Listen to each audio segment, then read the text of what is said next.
一杯热酒问长空，山河万里笑谈中，恩怨情仇皆消融。心归何处谁是同？寒暑经年几风光，金戈铁马笑长空。只愿此生化作风，吹散人间万古痛。此北京苍穹，今孤勇，今离别，今归舟。就算有3000个日月春秋，够不够饮尽这杯太平酒？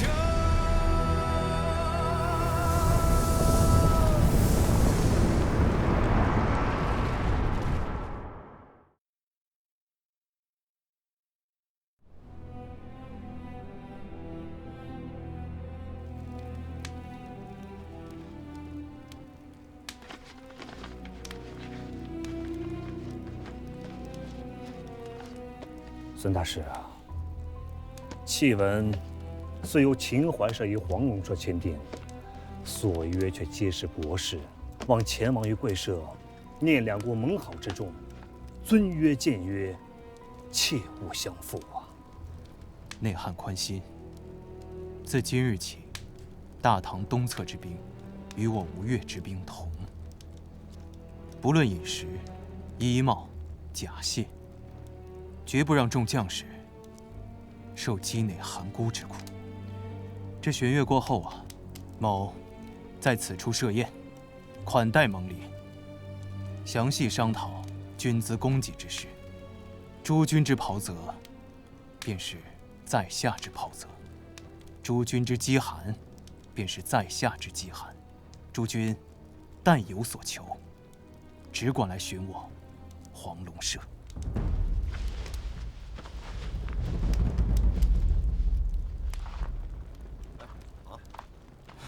杜太尉啊，不用这么客气。来，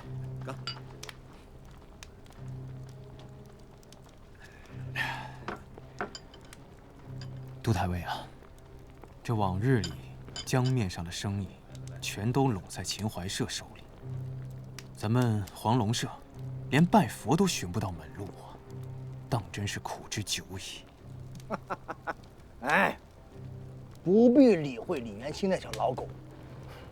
裴云长监督那般人，都是疯子，说不得人话，做不得人事。大使若有所营生，只管来江阴寻杜某说话。江面上的事体，杜某可当得半个家。这泰州的盐麻，常州的稻米，在平安京那是卖得极好的，走一趟，能有3、5倍的利呀。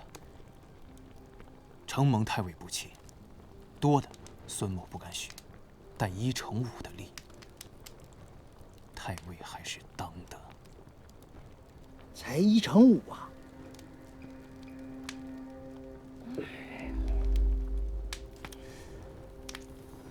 怕不是我想差了，1岁2、3万银绢的出息啊！1岁2、3万银绢，能有这许多？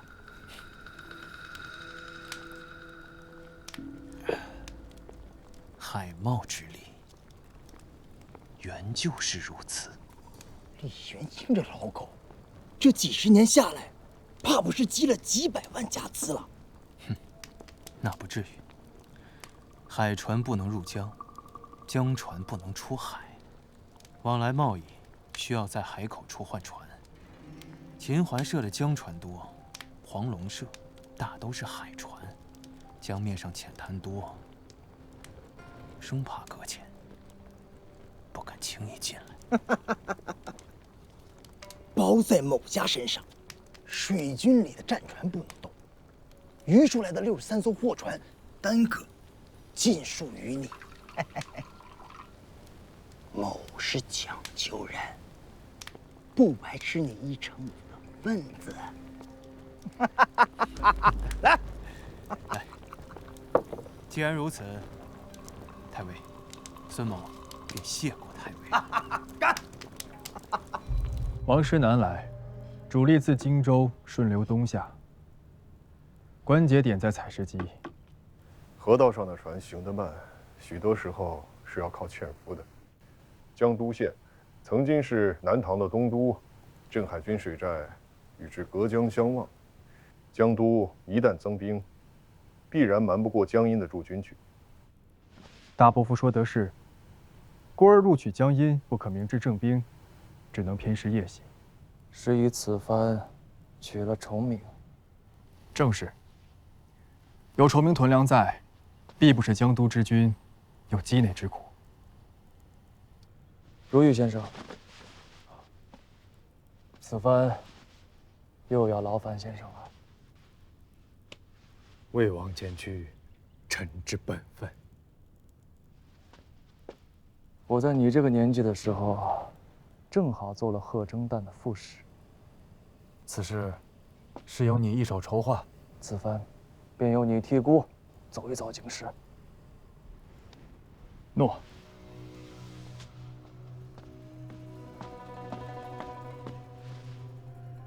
使臣起行了。正使还是单某，副使是个年轻的虞后，眼生得紧。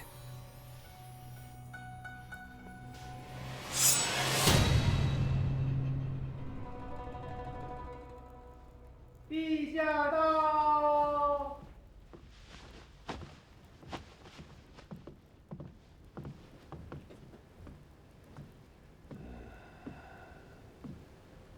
臣礼部尚书判天下兵马大元帅府事慎温琪，受太师尚书令，天下兵马大元帅吴越国王教命，觐见陛下。慎亲平身。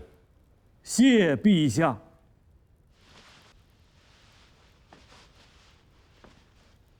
前王安否？蒙陛下垂问，我王安健如昔。好。少年郎，近前来。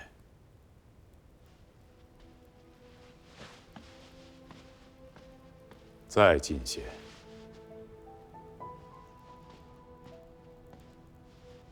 小侄前为至，觐见官家伯父。大郎君不可失仪。无妨。汝是九郎长子，孙氏弟妹所出。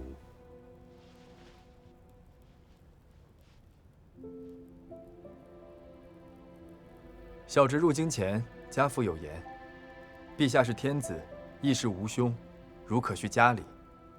家父之命，小辈不敢违。果然有九郎昔日的风范。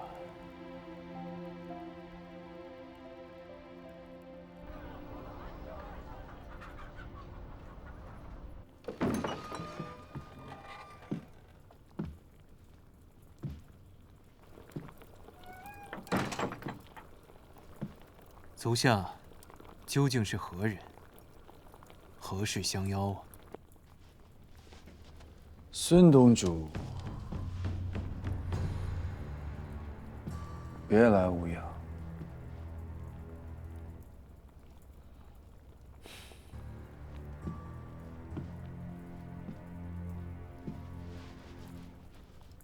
太尉，许久未见。船要沉了，想觅一条活路。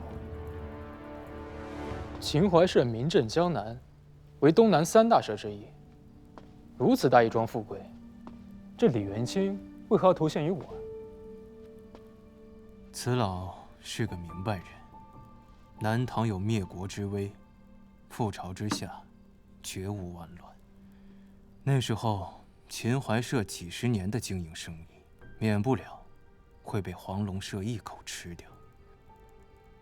李元清自幼跟随杨行密出道，行走江湖5、60年，自然不想临近耄耋之年没了下场。那他为何不索性去求父王？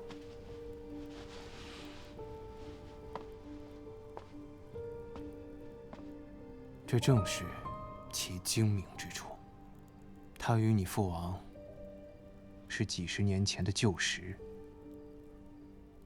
深知你父王的性情。若真的将秦淮社交在你父王手中，以你父王的性情、手段，只怕不足1年半载，这偌大的营生人事，便会被吃得干干净净，捐地不剩。那时候，你父王甩个闲差，荣养一生，这不真成了失了爪牙，没了羽翼的大虫？小子，你有几成把握？若是将镇海军的老将郑彦华算进去，臣的胜算实在只有5-5之数。若不将郑彦华算进去，臣有10分把握。难怪九郎喜欢你，果然有些英雄气。我若是九郎，当以汝为世子。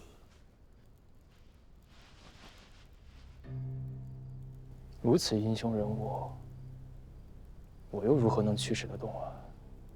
你是吴越世子，身份贵重无比。这等庞杂琐细之事，又何须劳动到你啊？你只需稳稳当当的坐在世子之位，收了这李元清做臣属，其他的且看阿舅来为你侍卫。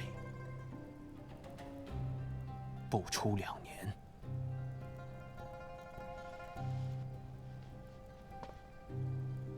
这李元清的爪牙羽翼，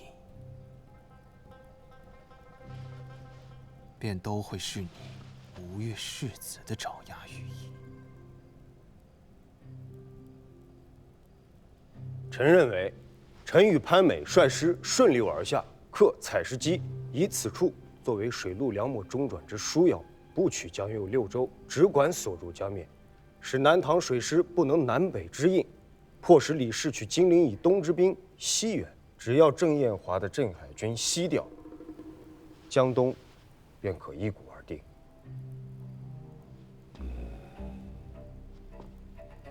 只要郑彦华西行，金陵以东的局面，我父子为官家取之。从崇明往江都运粮，须得有能在长江上运行的江船。还得在常州军和江阴军的眼皮子底下呀。官家勿忧，这2支兵皆已在我父王袋子里了。只要将这2支兵牵制在常州左侧，北面的王师登船渡江，与大王会师于江阴，便是一片通途啊！偌大的局面压在阿平一个人身上，他能挑得起来吗？大王常言，阿平有中宪王之风。依臣等所见，倒还是似大王少年时多些。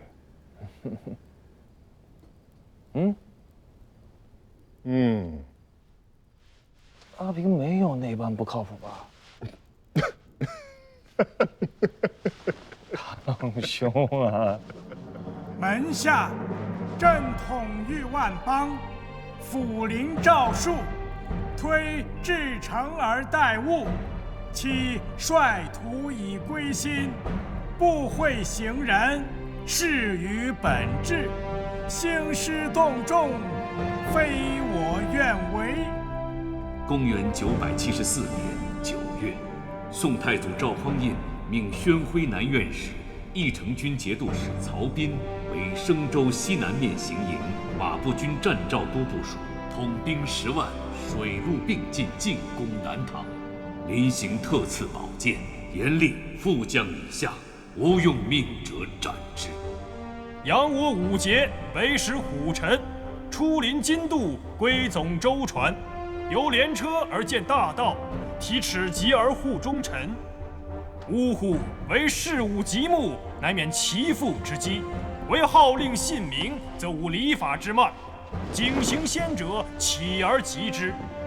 挟朕共击江南，王师所至，切勿暴掠生民，主者施行。天下崩离日久，人心思合。南唐李氏裂土称鉴，东南市民苦之久矣。望诸卿不必封敌，戮力报效，承天子之所寄，全金瓯于一统。臣等奉教。丞相沈寅，臣在。兼西府留守，权知天下兵马大元帅府事，监护内外诸军。臣奉教。吾将吴越一师3州，便托付于相公了。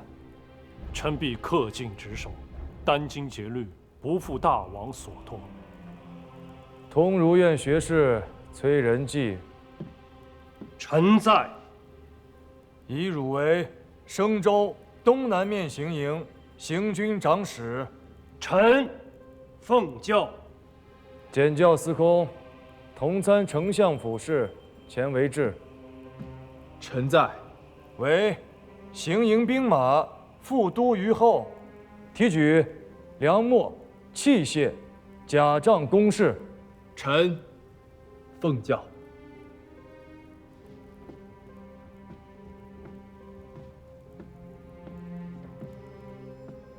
自古誓师出征之日起，以世子钱维俊行监国事，护持玺印。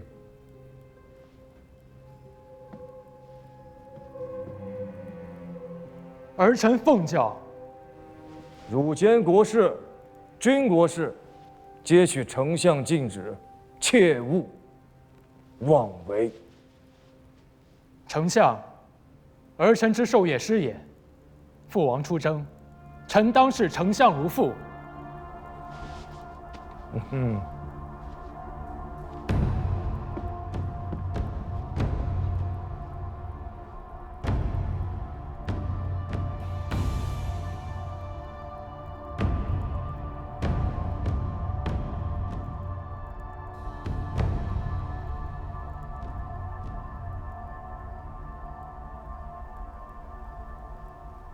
恭贺世子殿下荣任监国，确是意外之喜，本不曾敢指望。毕竟，殿下是大王的儿子。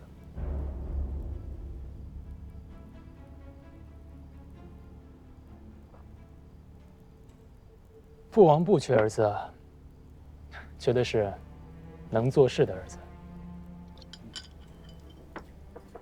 世子英明。大王要的不是循规蹈矩、坐困愁城的蜀后主，而是能遮蔽东南千万里江山的孙仲谋、刘季。老将军说的是大郎兄吧？大郎君确实出类拔萃，只是可惜他不是世子。老将军说的是。此番监国，我必当振作，不使父王忧心国中之事。国只有沈相公，无论是兵马钱粮，还是官吏迁用，皆是王权之根本。世子如今只是代行王权而已，诸事要避嫌疑。老将军的意思是，我这个监国的世子，什么都不做，才是最好的。提调兵马，筹措钱粮，选用官吏，这3桩事情，于吴越国中，以谁为能呀？提调诸军，父王之下，以大伯父为能；筹措钱粮，以大郎兄为能；选用官吏，以沈相公为能。那世子自认为能比他们做得更好吗？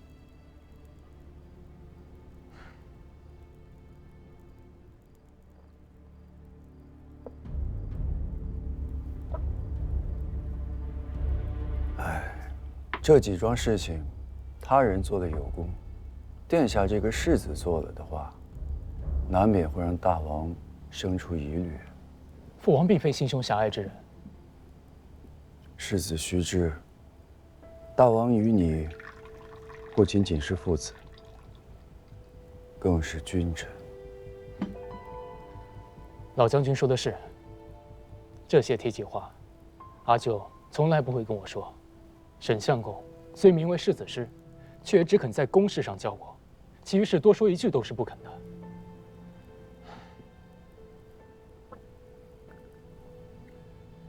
那也是因为他们都是大王的臣子呀。此番监国，难不成真的便要做个泥胎的木偶，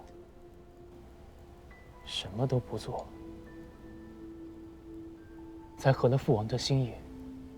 非是不做，而是不该做的，不能做。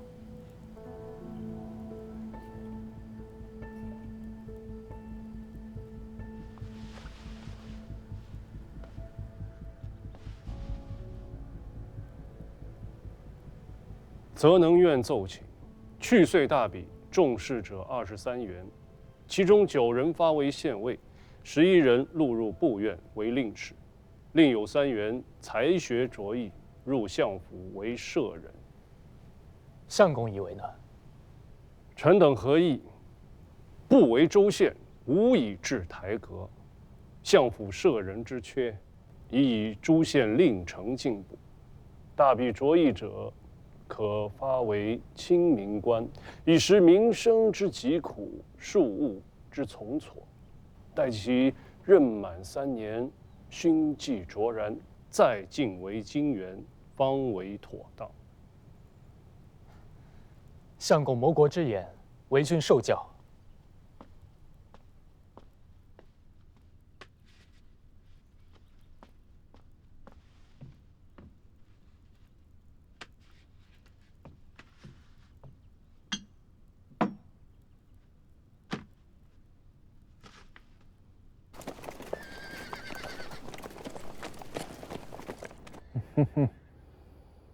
哎呀，阿俊如今也小事了，监国做的是有模有样。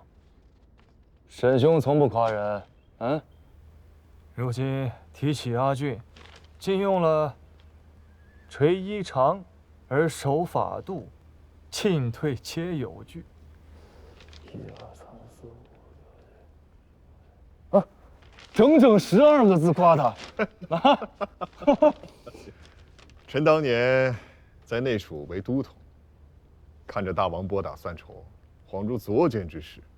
那一年大王还未行冠礼，这一眨眼，连小的一辈都长起来了。有阿俊守宫阙，有阿平在相府，将来之事，大王庶几无忧啊。想不了那么远。小儿辈们，只要能不生事，知道做事之艰难，百姓之不易，孤已是谢天谢地了。报，内克省使行营兵马都监丁德裕觐见大元帅。见。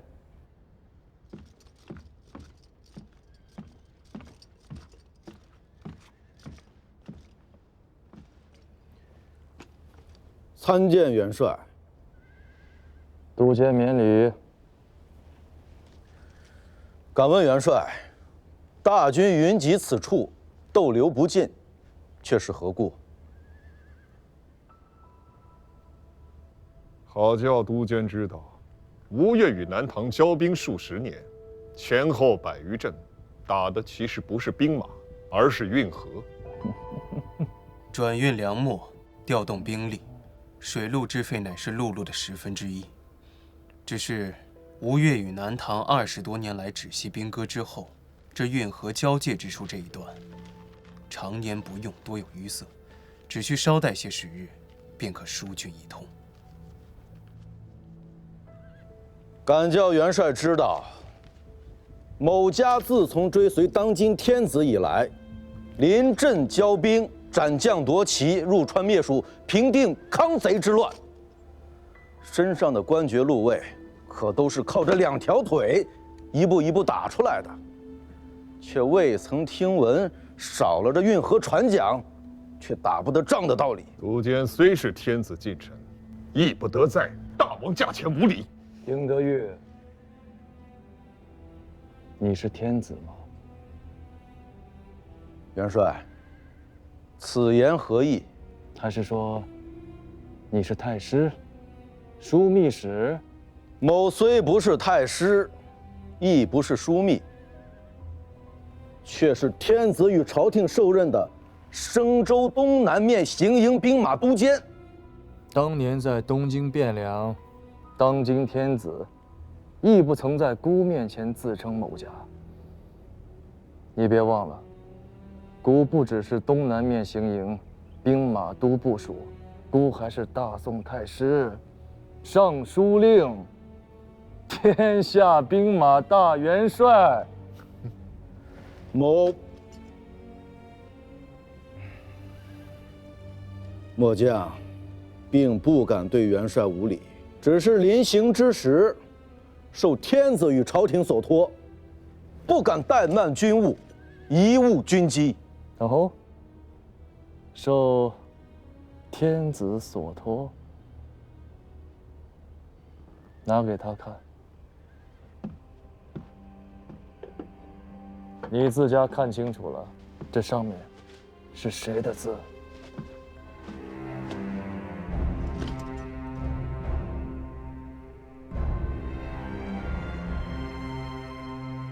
末将奉诏。滚！末将遵命。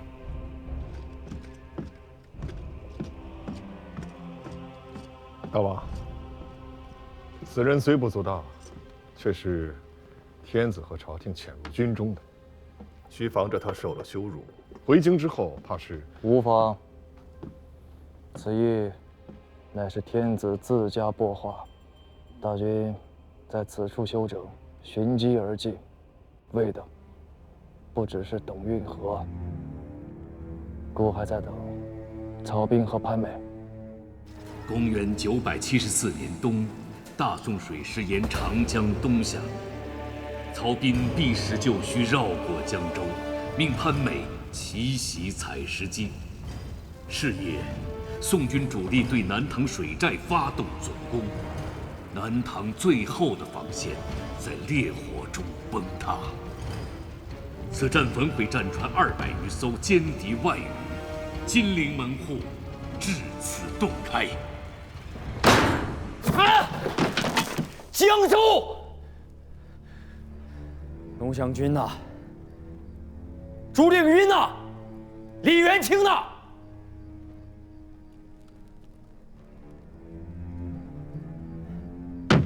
谁能救得了江州？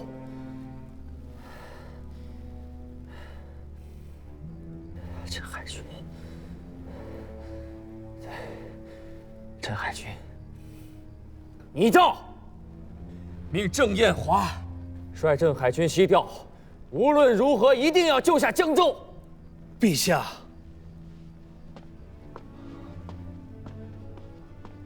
不可呀，陛下！镇海军乃是京师东面的一道屏障，一旦吴越被蒙，镇海军乃是我大唐抵御吴越大军的最后一道防线呀！前世怎么会被蒙？前王那里亲家不是说万分妥当吗？崇明镇不是已经割出去了吗？镇海军等3军的粮饷、甲胄、器械，不都是由那吴越的黄龙社在供给的吗？陛下，防人之心不可无呀。与吴越盟约是一回事，整顿军备、防其觊觎是另外一回事。京东之地，如今有3军镇守，故而前王才会屯兵于苏州，与宋国虚与委蛇。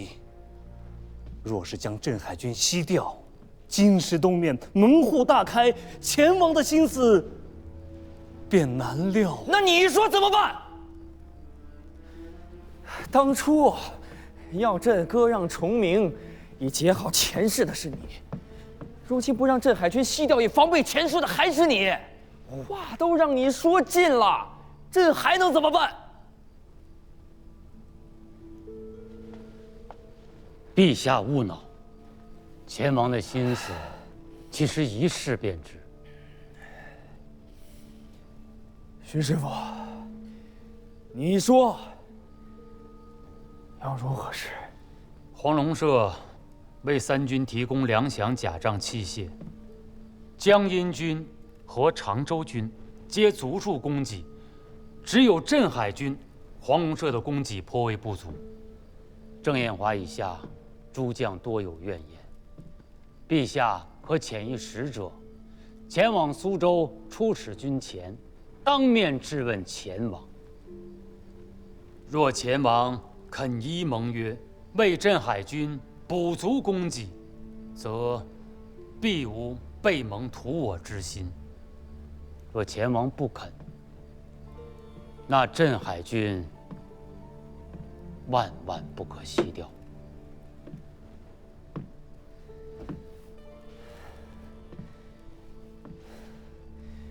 徐师傅，这才真的是谋国之言。那前王那里，就劳烦徐师傅代朕辛苦一遭。诺。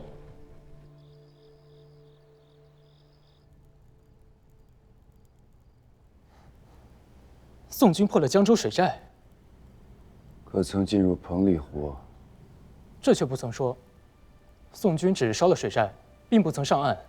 军报送来之时，宋军尚未挥兵破城。老将军久离军务，这战局可是有所不妥呀。时机未到，世子还需耐心等待。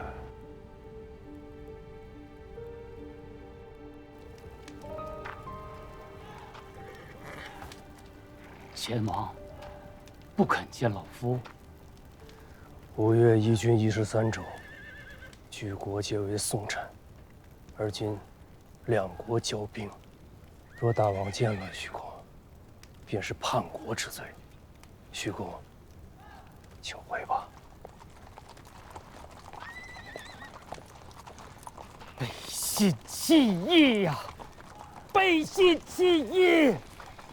豫章小儿，背信弃义！豫章小儿，背信弃义！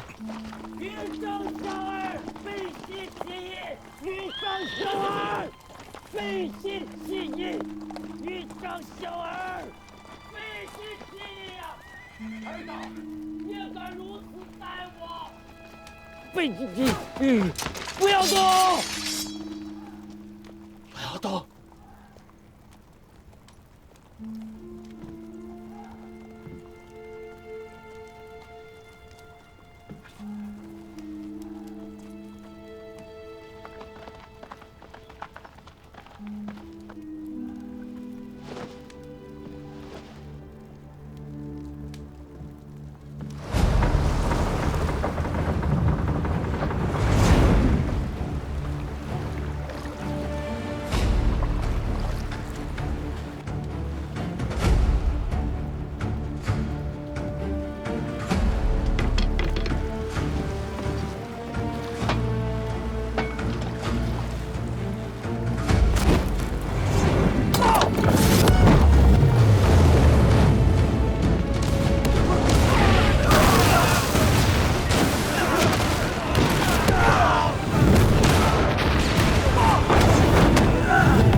下，陛下，陛下，陛下，采石矶，采石矶，宋军克采石矶，距京师仅160里。你什么情报和准确？陛下，陛下，陛下，陛下，陛下，镇海军、湘阴军一并西调，往援采石矶。郑彦华、白河州兵马都部署是解元。陛下，陛下，陛下，陛下，陛下。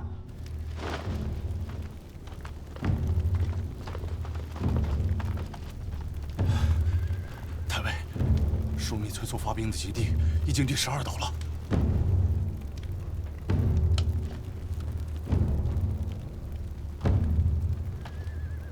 要死的人一刻都等不起。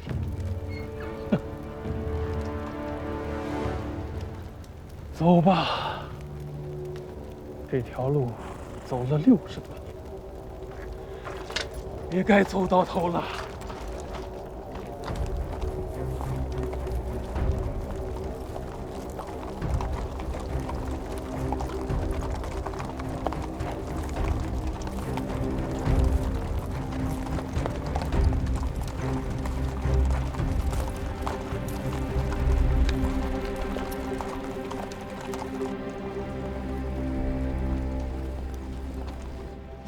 大王，郑彦华动了。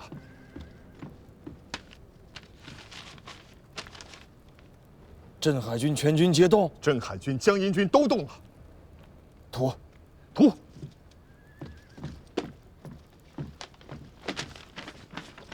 郑彦华为河州行营兵马都部署，杜真为行营都监，两军全军西调。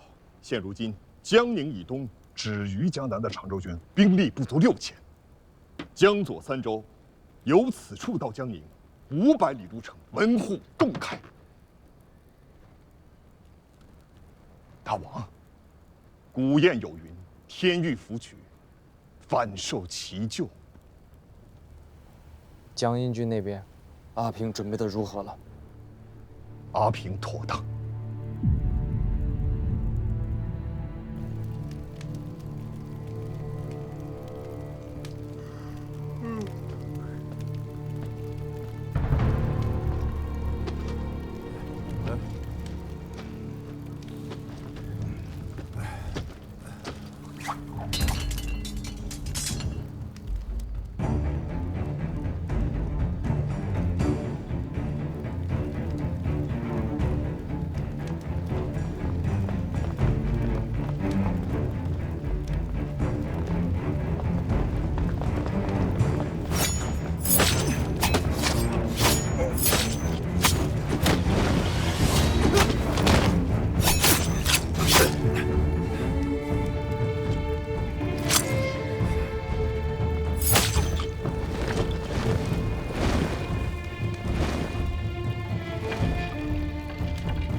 宋军攻克了采石矶，将战船以铁索相连，在江面上架起一座浮桥来。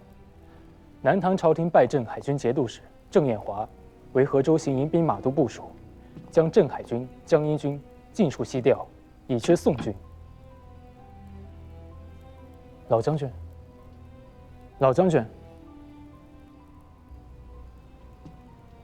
世子殿下的机会来了。什么机会啊？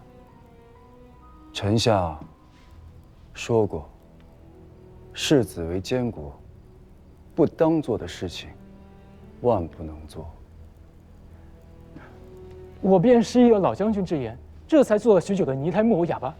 臣下还有第2句话：揽在手中的军功，万不可弃。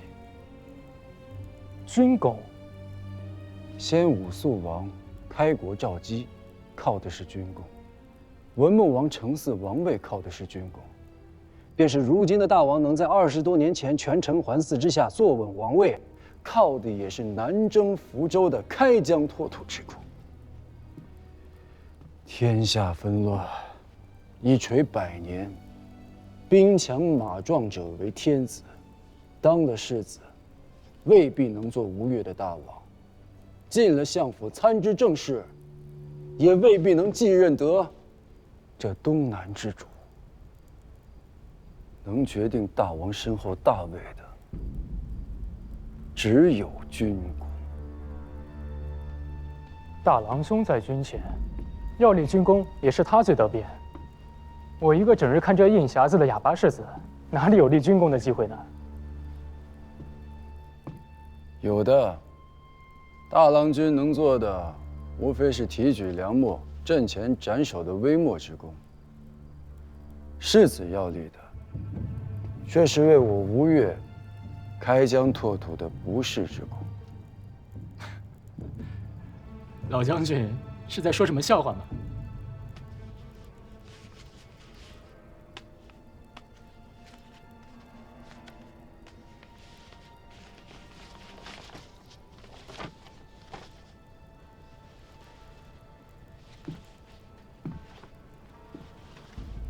世子，请看，宋军已然攻克江州水战，大江南岸的江州、池州、歙州、洪州、饶州、信州，此时必然军心浮动。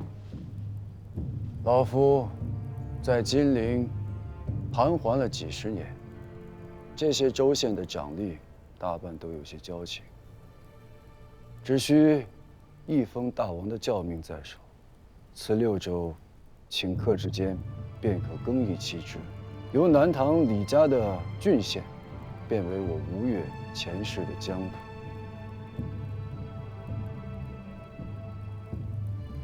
老将军切莫说笑。宋军兵锋，以敌采石矶，江右6州已是宋主的囊中之物。此时我吴越伸手去夺此6州，岂不成了虎口夺食？这哪里是向南唐拓土，这分明是向大宋拓土啊！